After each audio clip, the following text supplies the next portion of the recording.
A mentira é muitas vezes tão involuntária quanto a respiração. Machado de Assis, 1839-1908. Fala, e aí, pessoal da Filodoxia, tudo tranquilo, tudo beleza? Eu sou o Thiago Uribarne e você está no Filodoxia para a crítica, sem spoiler, de Rede de Ódio, ou The Hater, da Netflix. Simbora! Zorganizowany mobbing, stalking, zastraszanie. Siły ciemności zagrażają Europie. Niszczenie wizerunków firm, osób prywatnych. Nie dam rady. Co dalej? Chcę kontynuować.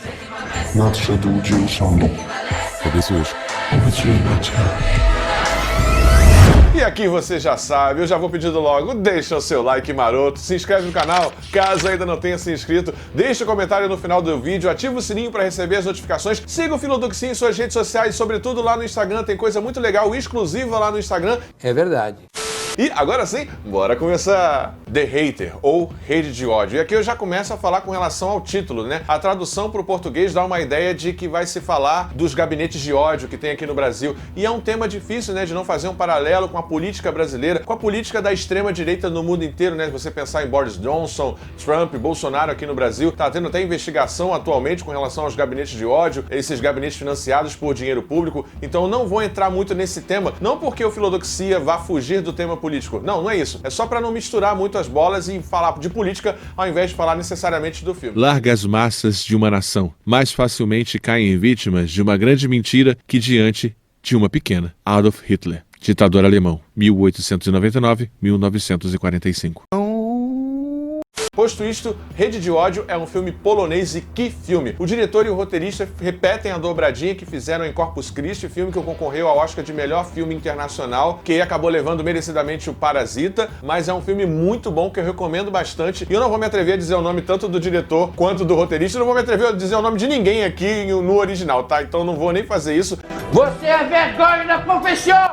Basicamente, a premissa é de um estudante de direito que é expulso da faculdade de direito por plágio, isso tá no trailer, não é spoiler, e acaba enveredando para trabalhar em uma agência de publicidade, de moderação de mídia, que acaba, em última instância, saindo desse setor mais de mídia social, com relação às celebridades, aos influencers, digamos assim, indo para a questão política. Ele é promovido para essa parte política dessa empresa de moderação de mídia. Então tem uma crítica muito forte ali, que em alguma medida é pano de fundo para fazer um belo estudo de personagem, que é o personagem do Tomás. E olha que atuação fantástica. Editor, coloca aqui o nome dele na tela. Que atuação fantástica desse artista, que escalação de elenco precisa. O diretor abusa de closes e close-ups para mostrar a intenção desse personagem, para mostrar as microexpressões. Por vezes é um apertar de mandíbula, um balançar de narinas, assim. São pequenas coisas ou nuances e eventualmente até a não expressão para mostrar a psique desse indivíduo, desse sociopata. Sim, é importante pontuar aqui que nesse estudo e também no roteiro, o personagem do Thomas, ele já é definido e você entende sobre tudo isso no final do filme. Ele tem três características fundamentais. Ele é sim um sociopata, ele é um ególatra e ele é um narcisista, beleza? Então essas três questões são fundamentais pra gente entender o personagem. E é um filme perigoso nesse sentido. Talvez tão perigoso quanto, sei lá, Coringa. Dependendo da sua chave mental que você estiver assistindo ou a pessoa que estiver assistindo o filme estiver, você pode até ser levado a pensar que o diretor romancia alguma coisa ou glamoriza esse tipo de conduta e comportamento, e não é isso que acontece. Mas é um filme interessante e perigoso ao mesmo tempo,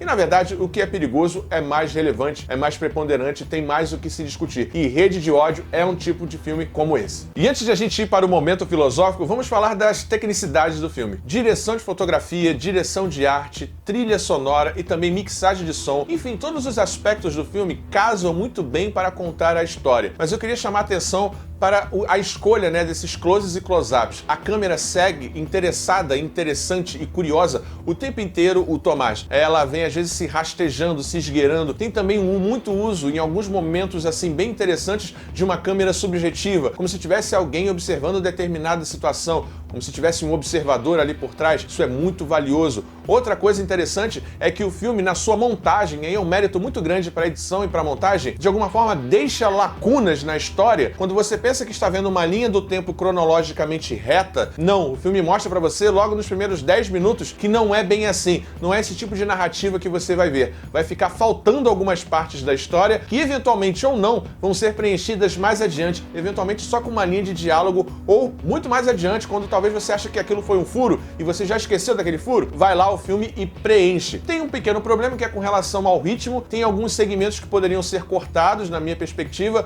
O filme tem aí 2 horas e 15 minutos, pode parecer um pouco moroso, um pouco arrastado, mas acredito que se pudesse ser tirado alguma coisa dali, seria algo no máximo de 10 minutos, 12 minutos. Tem um segmento também muito interessante, falando da técnica, que é um segmento dentro do universo dos videogames, que acredito eu, até onde eu pesquisei, é uma computação gráfica, é um cenário, uma estética toda criada para o filme. Não é nenhum tipo de jogo de videogame já existente. Então isso tem um mérito interessante, não só na criação desse RPG online, mas como também para, de alguma forma, evidenciar que muitas das comunicações terroristas, né, não são feitas necessariamente na Deep Web, também são feitas nesse ambiente dos jogos de PS4, Xbox One, de PC, onde você tem a conversa com os personagens por chat, via bate-papo. Eu tô passada, chocada. Isso muitas das vezes passa ao largo, né, despercebido aos setores de monitoramento nacional, né, essa questão de você estar conversando e tramando no ambiente online dos jogos, no caso aqui de um RPG online. E aqui nesse contexto é muito interessante perceber o uso de avatares, de outras imagens. E falando em imagem, o trabalho de fotografia em cima do personagem do Tomás é muito bom. Tem horas que ele fica com um tom, sabe assim, que me lembrou muito Nosferatu. Editor, coloca aí na tela um pouquinho do Nosferatu aí.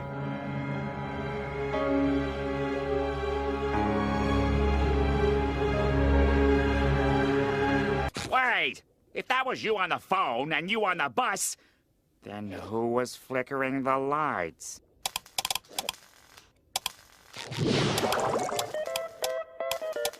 Nosferatu!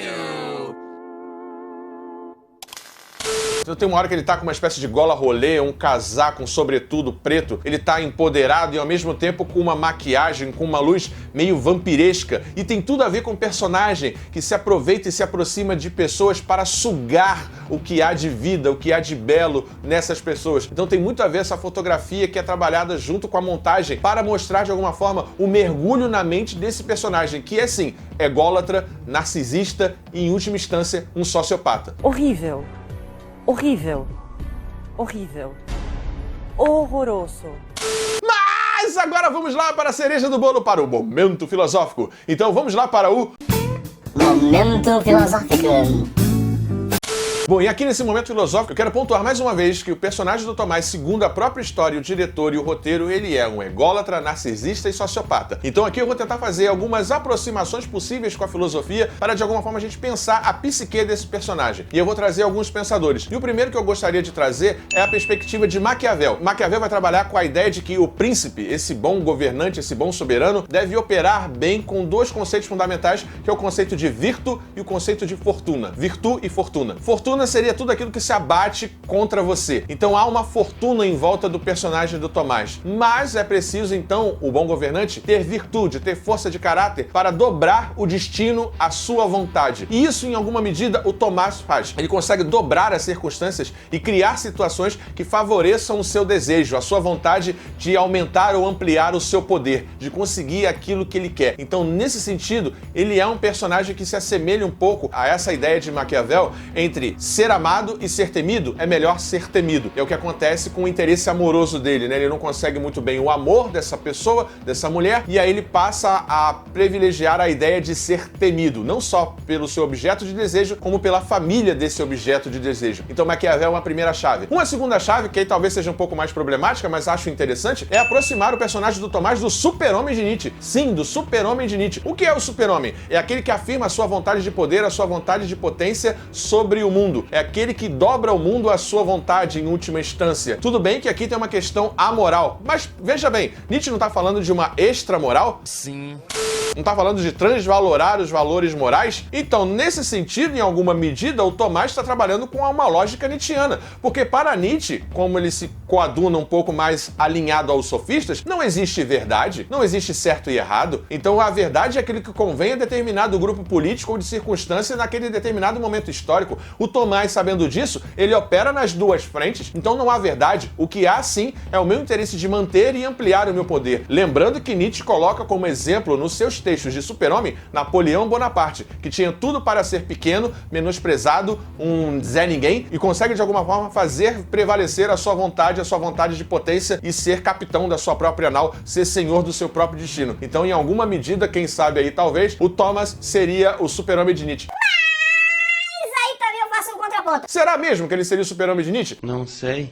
Porque tem muito ali no Tomás de culpa e de ressentimento. Parece que ele é um sujeito um pouco um tanto quanto ressentido. Talvez nem tanto culpado, mas tem muito ali de ressentimento. E a gente sabe que o Super-Homem de Nietzsche não tem culpa, não tem ressentimento, mas fica aí uma brecha pra gente poder pensar essa situação de trazer o Tomás numa analogia com o Super-Homem de Nietzsche, beleza? E pra fechar esse momento filosófico, mais 3 contribuições. É claro, a contribuição dos sofistas, Górgias e Protágoras, né? Vai ter a célebre sentença de Protágoras: o homem é medida de todas as coisas. Ora, se o homem é a medida de todas as coisas, inclusive da cultura, da religião, o homem também é medida da verdade. Então a verdade é relativa ao interesse daqueles homens, daquele grupo de indivíduos em determinado contexto. O filme tem um pouco uma pegada meio niilista, um pouco pessimista, né, na descrença. Parece que para o diretor e para os roteiristas, os sofistas vencem, a pós-verdade vence em alguma medida, mas aí não quero dar spoiler por conta do final do filme. E aí eu chamo mais outros 2 pensadores para ajudar a pensar a psique desse personagem do Tomás, que é Hobbes e Rousseau. Afinal de contas, na perspectiva que o filme apresenta, ele é bom e a sociedade que o corrompeu, que seria a visão de Rousseau? Será que o Tomás seria uma pessoa legal, seria uma pessoa boa,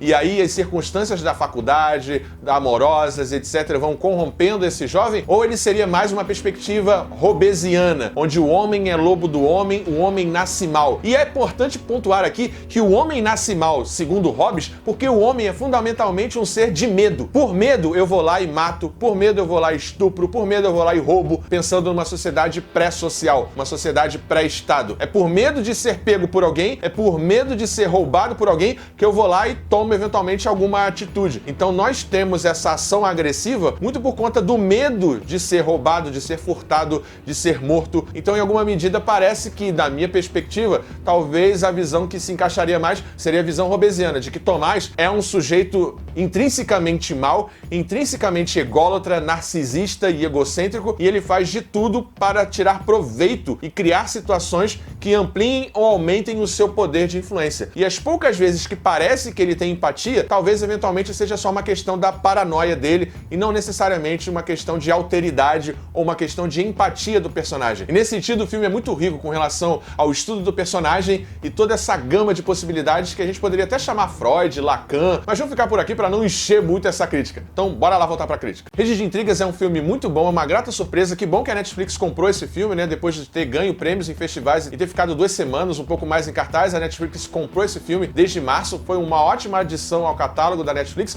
É um filme muito bom e necessário. É um filme que parece, em alguma medida, um recorte necessário do tempo em que ele é feito. Então, se você vai tratar de fake news, de pós-verdade, de gabinete de ódio, do papel da internet, dos algoritmos com relação à geopolítica, é um filme que parece essa mistura de privacidade hackeada com a rede social e um pouco aí de uma pitada de suspense, de trilha, de perseguição. Então é um filme bastante interessante, que é um recorte do nosso tempo, que peca um pouco às vezes por não explicar tudo, mas não sei se isso é necessariamente um problema, e tem uma extensão um pouco maior do que deveria, e alguns eventos são pouco verossímeis, como algumas situações envolvendo segurança de locais frequentados por políticos e outras situações que ficam um pouco meio conveniente demais com relação ao roteiro. Mas no geral é um filme extremamente bem sucedido, que é um recorte necessário do nosso tempo e que é sim uma filmografia que se torna obrigatória. Então, por isso tudo, a minha nota para Rede de Ódio é nota 9.2. É um excelente filme que se torna obrigatório muito por conta do contexto brasileiro, britânico e americano, gabinetes de ódios e a conexão entre algoritmo, mídia social, geopolítica e manipulação das vontades. Eventualmente, nós estamos jogando um jogo que nós sequer desejamos participar.